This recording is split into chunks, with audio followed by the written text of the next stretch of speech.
magacayga waa Cabdiraxmaan Cadow waxaan nahay wariye Soomaaliyeed howlo shaqo ayaan u soo aadnay galbeedka Wajeer halkaan joogno waa Garsey Qoftu in badan sida aad arkaysaan ama idin muuqato xoolo ayaa halkaan ku ba'ay oo sida nagu wargeliyeen ay u ba'een cudur magaciisa la yiraahdo dhaadhacow oo ku cusub kuna dhaca aricadka umbis cudurkana markuu neefka ku dhaco waa gagabaya kadibna neefka uu geeroniya marka muuqaalo waxa jirta aan sidoo kale duubnay gudaha markaan ku sugnay Garsey Qoftu hadda in yar ayaan soo baxnay kiiloomitir yar ayaan soo baxnay sida marka nagu wargeliyayna cudurkani ku dhacay xoolaha waa cudur inta badan saameyn aad u bilaaran ku yeeshay oday waxa uu nagu wargeliyay ilaa in 50 neef uu ka layay sidoo kalena boqolaal kale oo qaban oo uga shaki qaba in ay sidoo kale xoolahani u bixi karaan cudurkani ilaa haatana dawladda ismaamulka Wajeer إدارة حنانة حولها أي سو جارين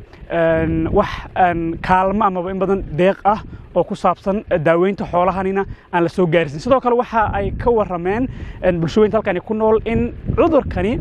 أنا اللي جرينا داوديسا سيدا كل ليسن كور قبين واحد داود أو نيف كإن بدن لجهور تكر مقصد مقالات كوار كيسان داوده وعذر هاليس أو لبنا أنت بدن لاينيا حولها sida aad arkaysaana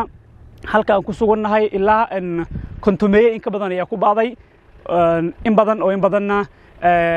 sida ayaga ay ka dhawaajiyeen ay filayaan in xoolo kalena ay u dhamaanayaan haddii aanan laga soo gaarin aniga waa magacaydu Cabdi Ille dadka deegaankan ee maartay qorraxdhaca maartay ku sugan ee magaalada Nuurgows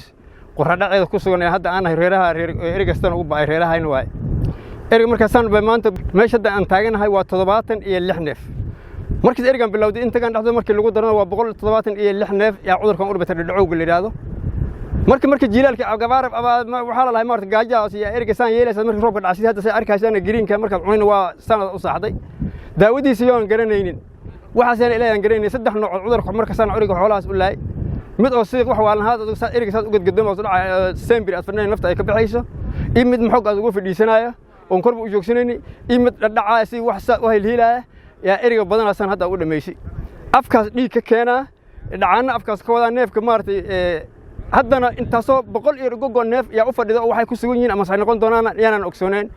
مركا وسالدها أما حنا نضح حولها أما ويالك وحنكور قلنا إن العذر كان داويز أنا كمان قنا أي رهي بايا قنا إني مارس دكسينة يعني أنا شك قبنا كيد دم بقى هري وهذا تورنا إن مركا أصيب بقى وحبا أنا يسوهرين مركا عن سر ربي لهنا دكسينة إن جلسوا جارو وسالدها حنا حولها أما فين رجع الله قانو مسعومات كلا إن أنا لسه جارو يعني جعلان لهن